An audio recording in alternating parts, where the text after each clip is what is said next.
Hello, is it me you're looking for? Or is it Sudbury Politics, the show? We're all stuck home alone. I think it's week 2000 of this bloody virus and show. We got Richard with us. We got Rachel with us. Hey, Jeff. We're back. Hey, Richard. How's this crazy COVID show treating you? Well, we keep hearing about all the great creative things that people are doing in the quarantine time and breaking bread and Danielle's tie-dyeing things. But I gotta say, your voice teacher is really doing double duty. So good job on you, and keep it up. Rachel, how are you?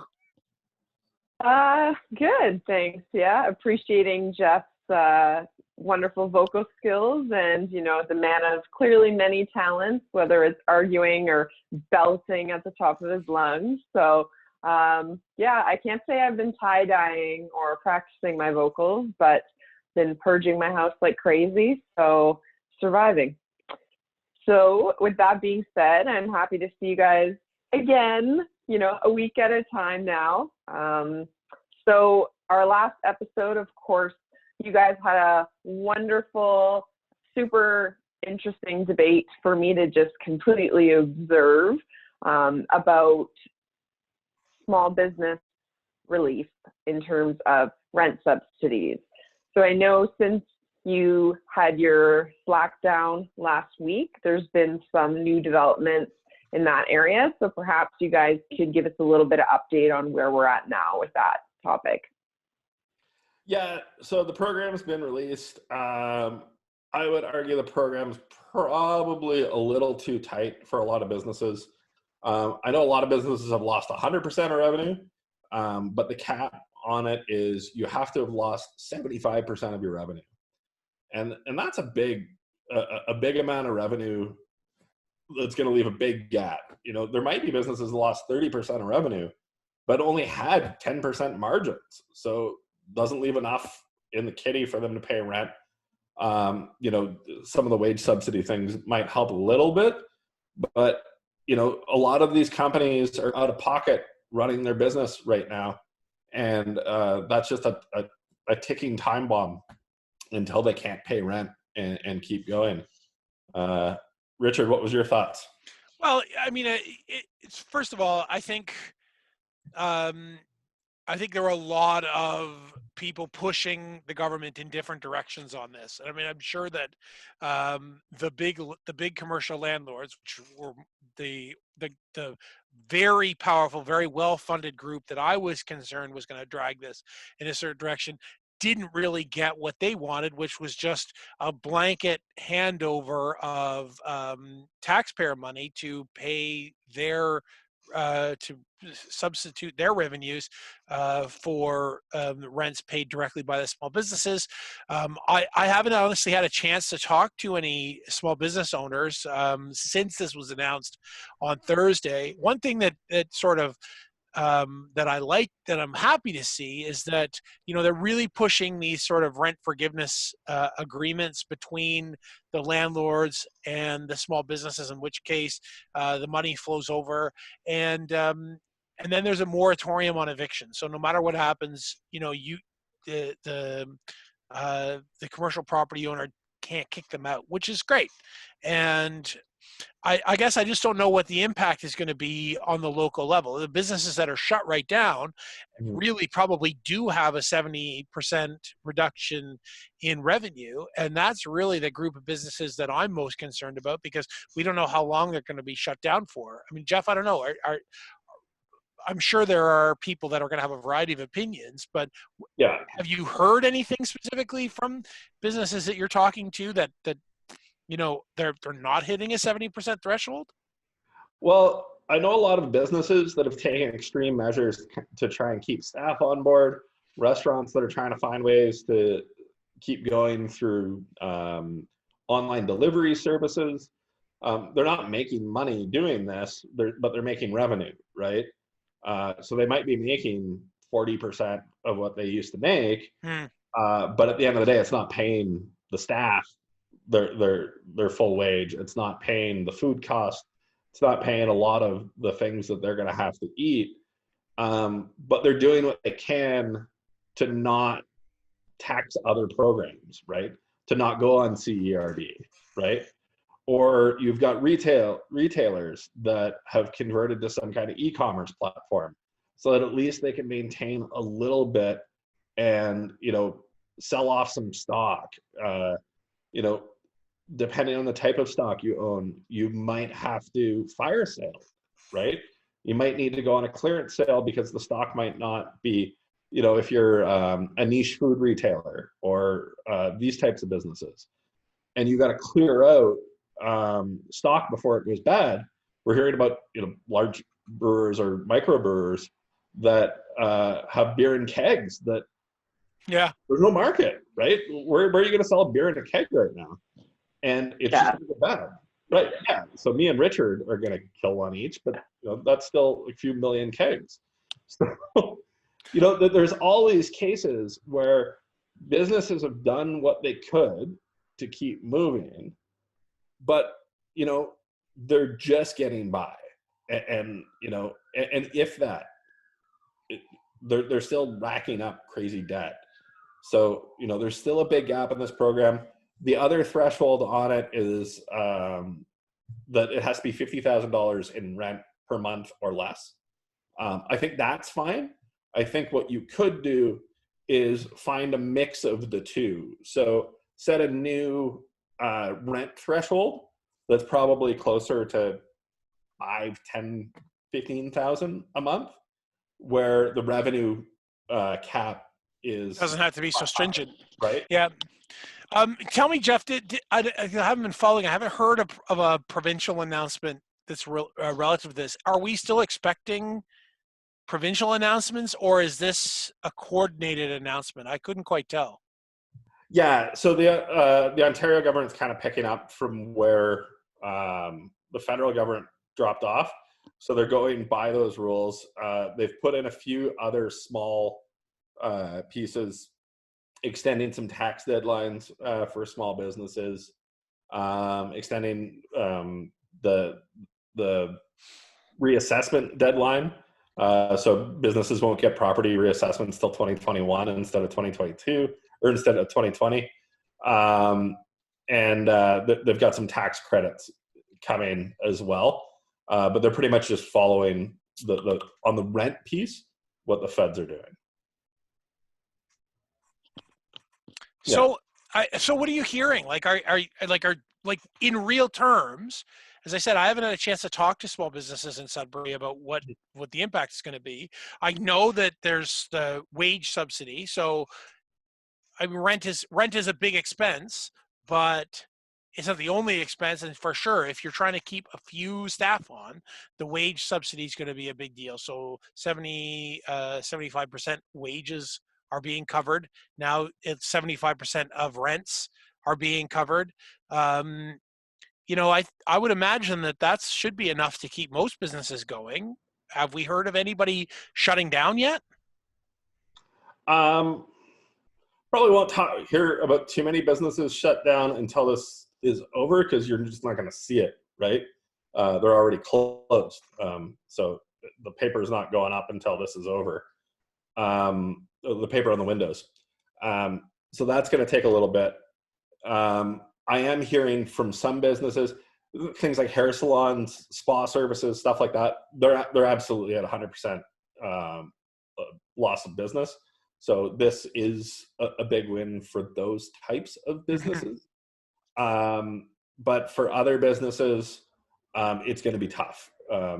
So I've definitely heard from some where this doesn't make the cut for them, or they won't make the cut, but they've still experienced heavy losses.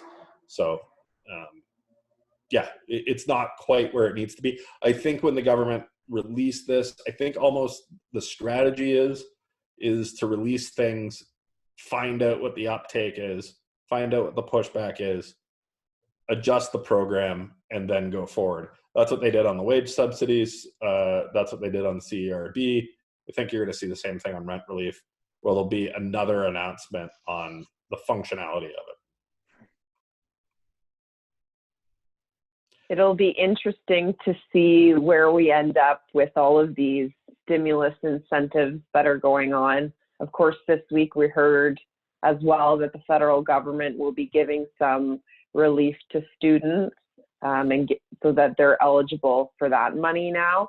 So I think when we have our exciting show in the near future that's on the various stimulus packages and get into a bit more of the budgeting piece there, that we can really hash this out again and get into that more specifically. Yeah. I think the complexity of what they're doing is getting a little much.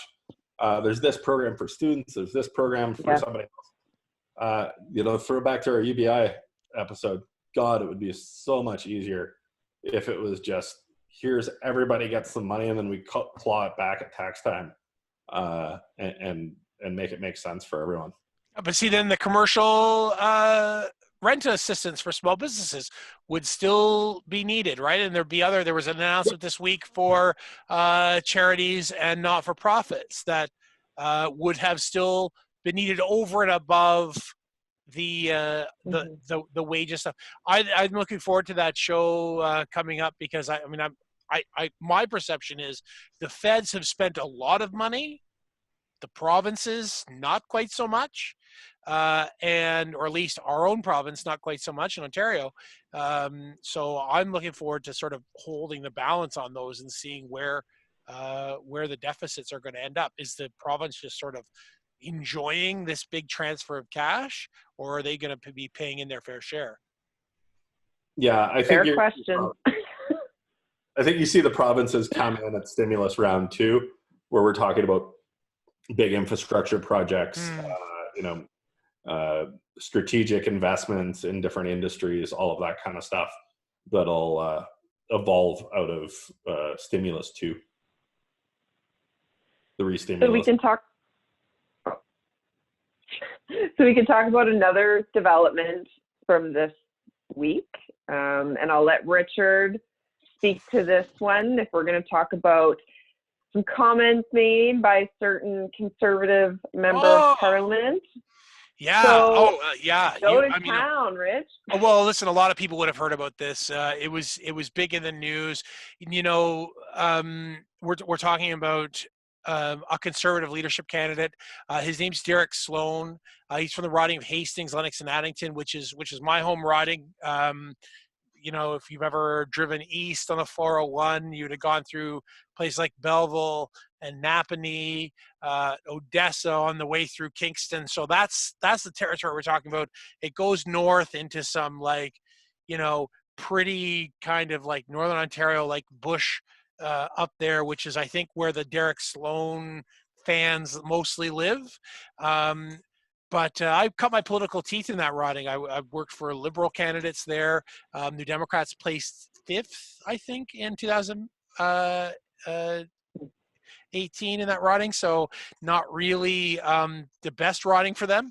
And so anyway, so Derek Sloan, right? So he's a leadership candidate for the Conservative Party of Canada. First-time MP. He beat the incumbent for that riding, the Liberal named Mike Bossier, who got elected in 2015. Comes out and slags our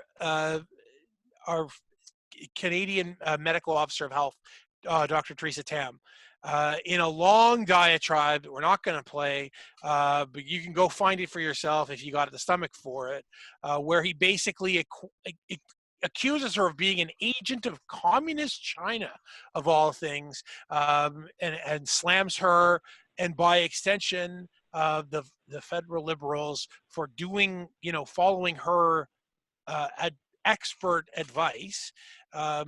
And it just seems to be just this extension of a conservative wave of anti-science, sort of racist rhetoric that has now found a home in this guy named Derek Sloan. As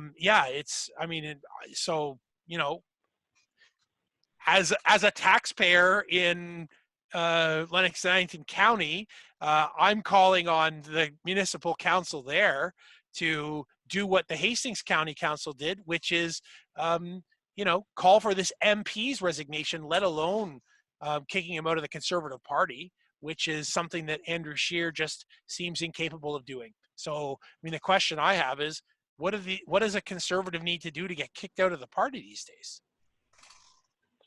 I agree. My blood just absolutely boils thinking about this and the comments that were made. And I can see that if Danielle were here, her blood pressure would probably be through the roof too. But a part that I find very disappointing about those comments being made, what I've heard from some Conservatives in Ontario especially, saying that it's something that the left is doing to try and paint Conservatives out to be people that they're not. And regardless of, where you fall and what you believe, the fact that these racist and just downright disgusting comments were made, shouldn't matter what spectrum you fall onto. To your point, Richard, where's that line? Like, how are these comments allowed to be said? How does the Conservative Party currently have a leader that does not have the will to actually say that's not okay? And Scheer's response of saying that, well, it's a leadership candidate, so I'm not really going to speak on that. Well, he's still an MP. He's still a face of your party.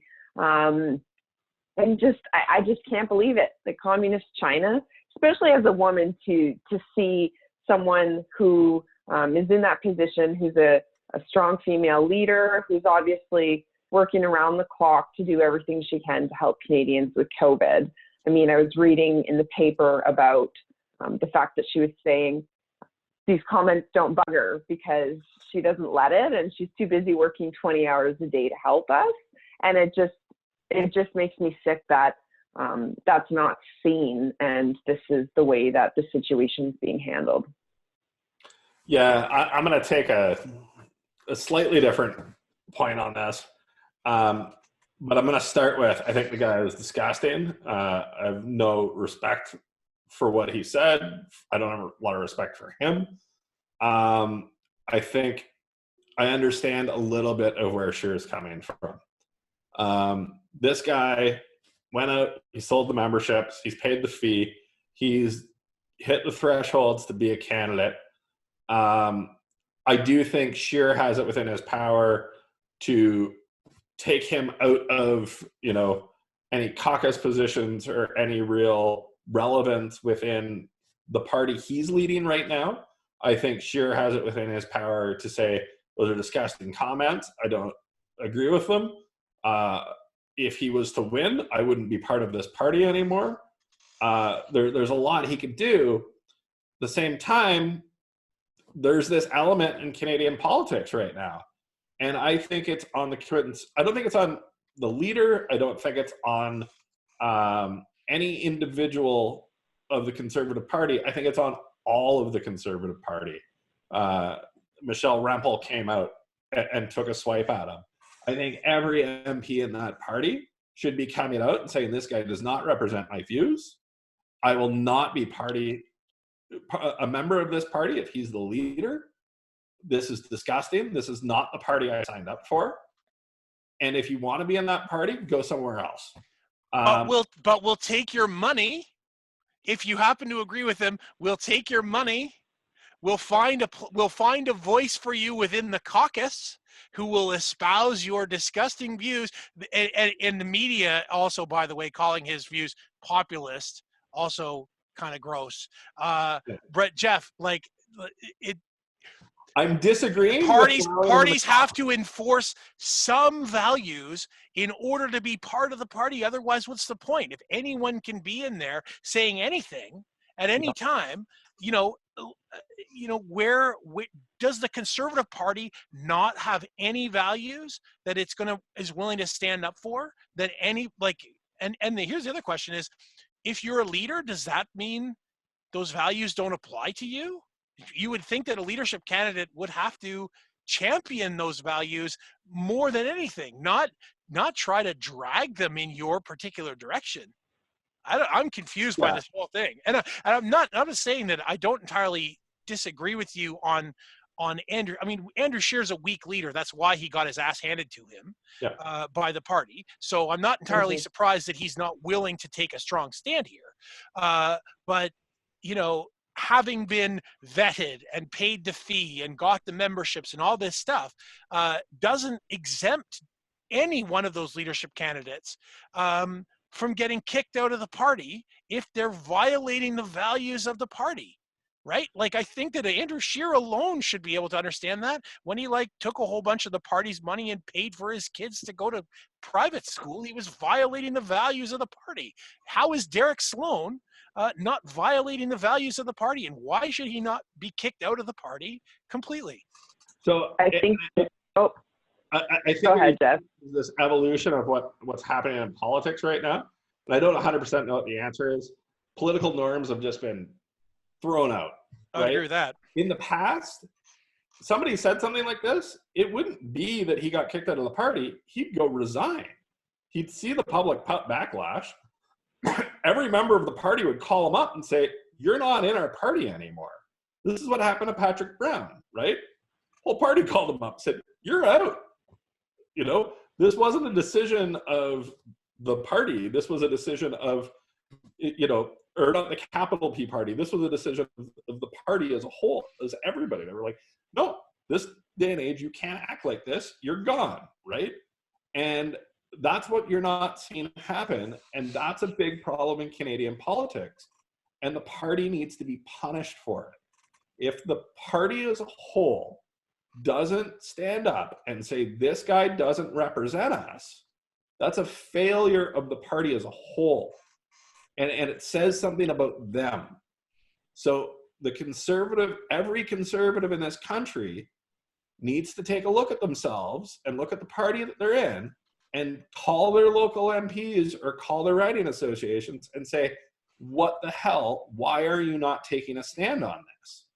And I don't think it's up to the party structure to kick him out. I think it's up to the party as a group to say, you're not going to have a hope in hell. We want you to run because we want you to have 0 votes, right? We want you to do so poorly you won't vote for yourself because you're disgusting. And that's how politics used to work. If you did stupid shit like this, you got ostracized and you got sent out into the woodshed and you never came back. If Derek Sloan did this in the context of a general election as an MP candidate, he would have been removed as a conservative candidate for the riding. No doubt about it in my mind. He would have disrupted Andrew Scheer's entire narrative, and he would have been kicked out as a candidate. He would not have competed in the 2019 election, and he would have been kicked up on his ass. What's different between then and today? How is he somehow indemnified today when he was when he said a year ago in the context of a general election mattered? Now it doesn't matter. Patrick Brown. He wouldn't have been elected in that riding. He barely won the riding. He won it off a Liberal candidate when the Liberals were losing ground, a little bit of ground in Ontario. We know that. I mean, it's sad that he lost it because the previous incumbent, Mike Bossio, is a really good guy, and Derek Sloan is not a really good guy. And, you know, I'm kind of pissy about that personally because it's my old riding. But, you know, he could not have said this as a candidate. It would have disrupted the entire national narrative for the Conservative Party of Canada. Now he can just say it and be a competitor for the leader. That, to me, Jeff, is you know, he should be the obvious. He's not a leadership material. He shouldn't even be in the party at all. In fact, you know, when municipal councils in his own riding are calling for him to resign as an MP over this, you know, he shouldn't even be sitting in the House of Commons, but he's going to be sitting in that caucus room. He's not going to win the leadership. But you and I both know he's going to end up sitting in that caucus room with whoever that leader is. And if he, you know, distinguishes himself, continues to distinguish himself like this and raise a whole bunch of money, he'll probably get a critic portfolio on top of it all. But he doesn't have to, right? And the change is that he's running for leader. And once you get into that run for leader, things do change. for the party to come in and say, this guy can't run for leader anymore. You've got another candidate, Aaron O'Toole, that's running a fuzzy line in between this, right? Do you kick him out? I can't remember the other lady that has no hope in running or winning, that's also running a batshit campaign. Marilyn Gladue. In Sarnia. In the Ontario election, you had that other nutter from Southern Ontario that was running to be leader of the Ontario Conservative Party. They let her run. I think once you become into this leadership race, then yes, it's a different story. You can't just get turfed out. I do think the other candidates for leader can say, you're not going to be in my party if I get elected. When this leadership race is done, so are you. I think you can have the party members below him say, you get elected, we're going to turf you as leader. Because the way our parliamentary democracy works, doesn't matter if you're the leader of the party, you need the MPs to back you. And if the MPs say, hit the bricks, you're out as leader. It doesn't matter if the party supports you. So I think there's a lot of things that could be done that aren't being done. And that's where we need to move. Yeah, I agree. I think further to your point about really holding the party members accountable, as well as, of course, Derek Sloan himself, but it's the fact that he made those comments. And I feel like a lot of people that are, condemning the left and saying it's being twisted, it's the fact that at the end of the day, he said them. His people need to hold him accountable. And I just feel like, especially right now with the way Canadian politics is and the situation we're in with COVID, and, we have a leader to the south of us like Trump, we don't want to hear that stuff here. And again, to the point of that's not what's on Canadians' minds, is condemning our public health leaders for being communists. Paul, no. I would agree with Jeff. Politics have shifted in this country, and politics have shifted certainly in the United States, and here by extension. But that's a conscious choice that is being made every time politicians are allowed to cross a line like this and aren't called out on the carpet for it. Right? If Andrew Scheer was to call him out and say this, they made a big kerfuffle over this in the campaign. There are no racists in the Conservative Party. I will kick you all out. Right? He decreed it. Well, I guess he missed a couple because they happen to be running for leader, and I guarantee that in John Baird's report to the party about what went wrong in the 2019 election and why they didn't win, it probably wasn't on page 2 that they didn't kick out enough racists, but maybe it should have been. Yeah. Nobody disagrees that they need to kick out the racist. The big thing is, what's that mechanism, right? Do they get pushed out and ostracized by the party as a whole, or do they do it in the back room? And I think it should be the party as the whole that does it, not the party internal structure. Patrick Brown got tossed out because the party as a whole, all the members, people from across the country said province said, you can't be leader anymore and you're gone. Whether him leaving was right or wrong, is a whole show on its own. But the end of the day, the party said, that's not tolerable. And I think to a certain extent, us as voters need to start taking some responsibility for the system that we allow to happen and start saying, hey, if somebody on my team says something wrong, I'm going to tell them hit the bricks, right? You're not on my team anymore. And if the rest of the team says they still are, I'm hitting the bricks. And people aren't doing that. They're so focused on the jersey that they wear that they're giving too much. Yeah, and I think then the question becomes as well, I know we had chatted about, was should there be more controls in place within these political parties to rule out candidates like that more at the outset? So, I mean, that could perhaps be a larger discussion for another day, but I think that's a very valid question that really applies to this specific example. Well, I rarely champion a party or another when we're talking, but in the New Democratic Party, if you were caught doing something like this, you wouldn't last 5 minutes. You would be kicked out. And I'd like to think that every party in Canada would do it the same way, with the exception of the People's Party, who would invite you in for a drink if you somehow were to articulate such a vile idea. But like, you can do this. And Jeff, I don't think that you're breaking any rules and going into what's called the back room. It's called the party's constitution. It's not the back room. It's the thing you sign when you agree to join the party. You're not going to be a total asshole. I agree. Sign here, zoop zoop, and and I think that kind of comment violates the party's constitution. And why is he not kicked out? I think the New Democratic Party has had a lot of the same issues. There's been people in the New Democratic Party that have said some really horrible things about veterans, about Remembrance Day, about wearing the poppy, about it being a symbol of killing, about people should be ashamed of these things.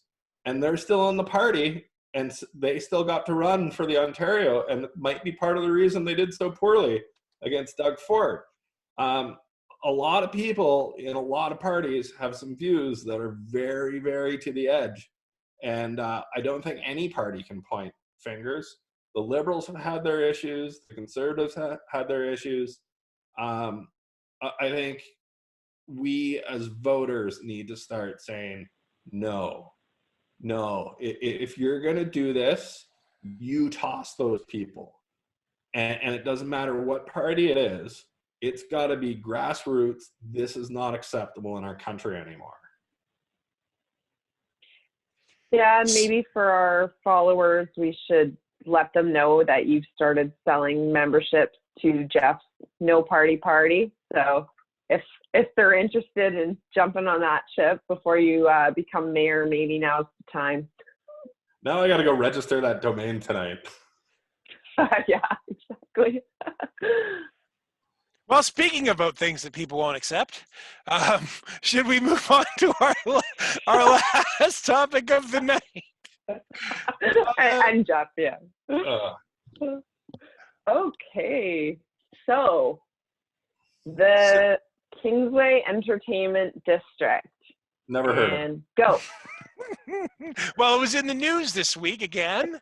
There's this constant undercurrent of people that are saying hey, because of COVID, the city's broke. What are we doing? And every once in a while, some mildly incompetent thing comes to light. And, I think this week is one of those times. Do you want to go over the facts, Jeff? Because, maybe good time for a disclaimer, the opinions expressed on Sudbury Politics, the show, are the opinions of those hosts at that particular time and do not necessarily reflect the opinions of the other hosts or anybody who either is involved or watches or hears about the show. So yeah, Jeff, on Facebook. Yeah, what happened? So there's lots of back and forth going on. There's two different legal processes underway right now. One is a Superior Court challenge by Tom Fortin. The other is an LPAT challenge by a whole bunch of different members of the community. But Tom Fortin's also involved in that as well. Essentially, LPAT said this section on bias on fettering of the process, we can't hear. You have to go to Superior Court if you want to hear it. The city's lawyer said the same thing, that LPAT's not the right venue for it. So we all agreed, okay, fine, we'll go to Superior. Tom's going to take this to Superior Court, and he's going to fight this alongside a ton of different members of the community that are supporting this cause. Now, that fettering case has an effect on the LPAT case. If the fettering case goes through, everything that happened in the planning segment doesn't matter. So to make the assumption that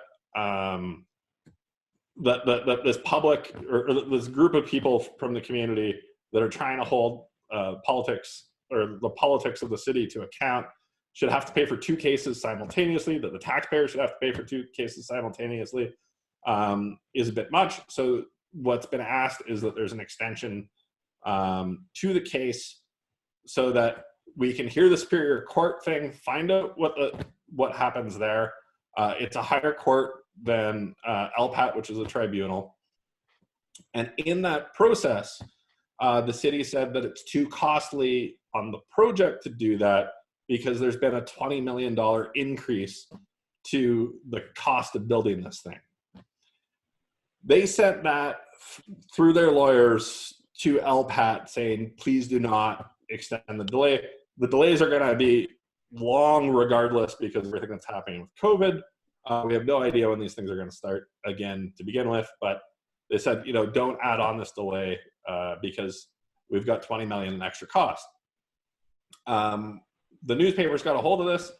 They called the city, and the city said, no, that's not true. The costs are what the costs have always been, meaning the city submitted something to LPAT that wasn't true through whatever means, and are now saying that they're going to repeal what they've said to LPAT and pull that back. So, Rachel, you have the quote, right? You can quote directly from that document they sent to LPAT, right? I do. So I have the joint responding factum in front of me. So I think the piece Jeff's really been speaking to is paragraph 4 of this submission, and it states that the motion to adjourn, if successful, will have a significant prejudicial impact to the responding parties and the taxpayers in the city of Greater Sudbury. It is not yet known when the application to quash will be heard. This means that the motion to adjourn is not in effect for 90 days, but for an undetermined and unknown amount of time. What is known is that the estimated cost of building the event center has escalated significantly, from $80 million in 2017 to $100 million today.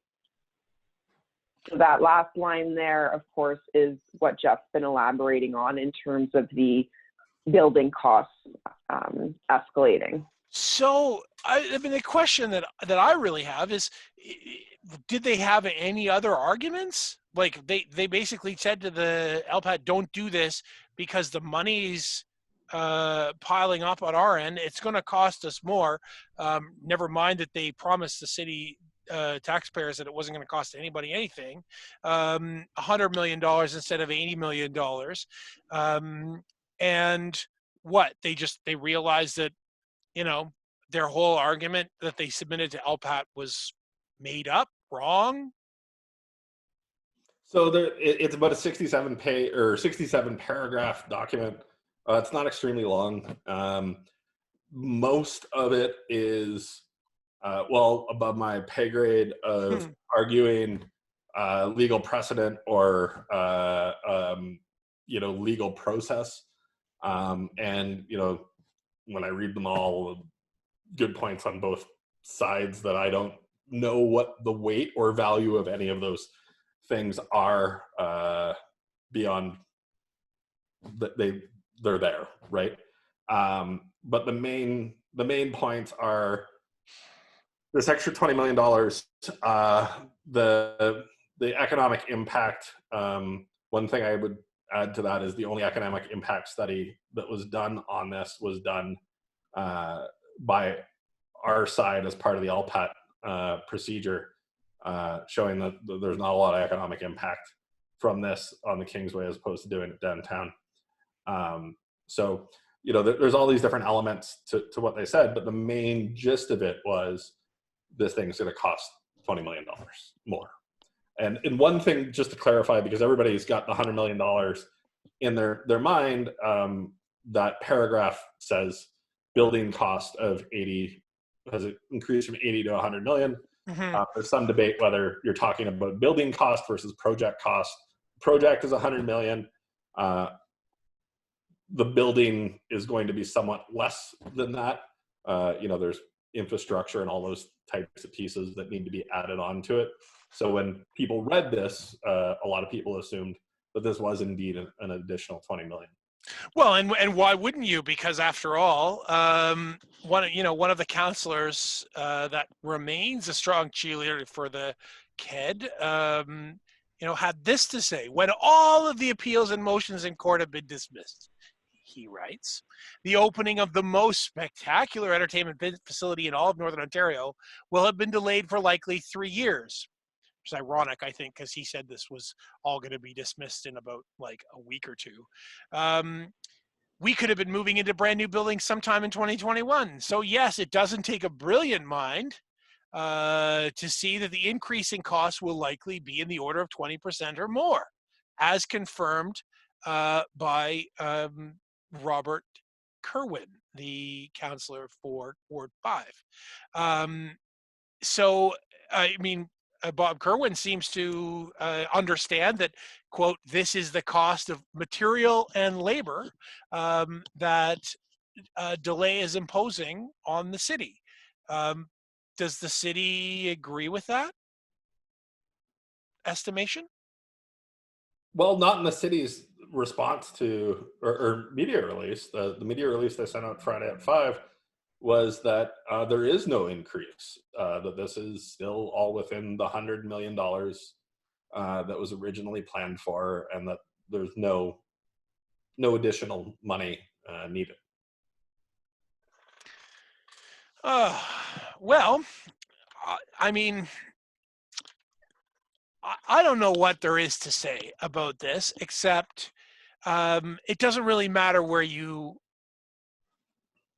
land on the KED. Believe in it, don't believe in it, want to see it built, don't want to see it built.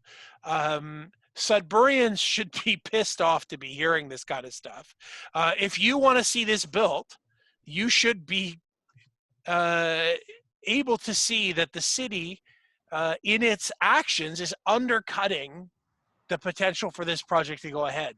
And if you don't want to see it built, all this does is confirm that this project isn't being delivered transparently, openly, with clear costing and sort of good open facts for people to understand, and it hasn't been from the beginning. And I think that's why a lot of the people that are opposing the project are opposing the project, and every time something new like this comes out the door, it makes it look worse. Yeah, those are great points, Richard, and I think it all comes back to this issue of the fact that there are these questions, and quite a few of them, that do need to be asked. For the top of my head right now, one of the questions would be, how can a document be released that has so much weighing on it, especially in a bias case, that has, this potential error in it? Who vets these documents? What was the process? So those are some of the questions that I have that I think are very important. Yeah, you're absolutely right. I mean, the city is, with our tax dollars, fighting in court, a challenge that its decision that it made in the first place was biased. Now they're introducing either accidentally or intentionally wrong information into the LPAT and have to apologize for it.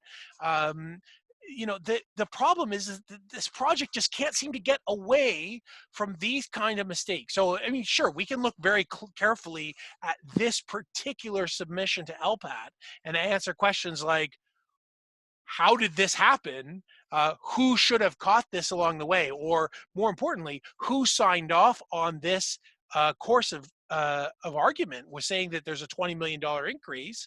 That's a great stand-in for asking some other broader questions about the project and how it got to this point.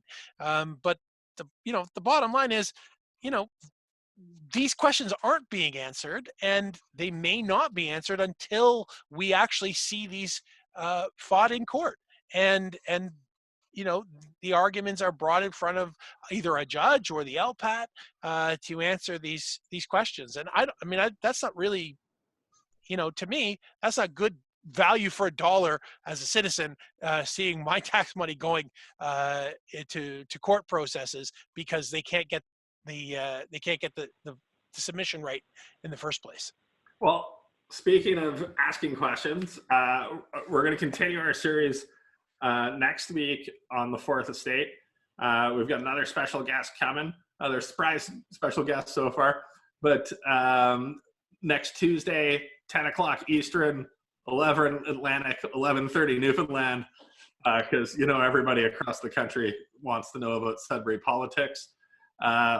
It's great having another discussion with Richard and Rachel, and we'll see you guys next week. Thanks for tuning in. Oh, and you can watch the premiere live with us and maybe debate with a couple of the hosts in the comments as you're watching the show at 10 a.m. I'll be there. Cheers. Cheers. Thanks, everyone.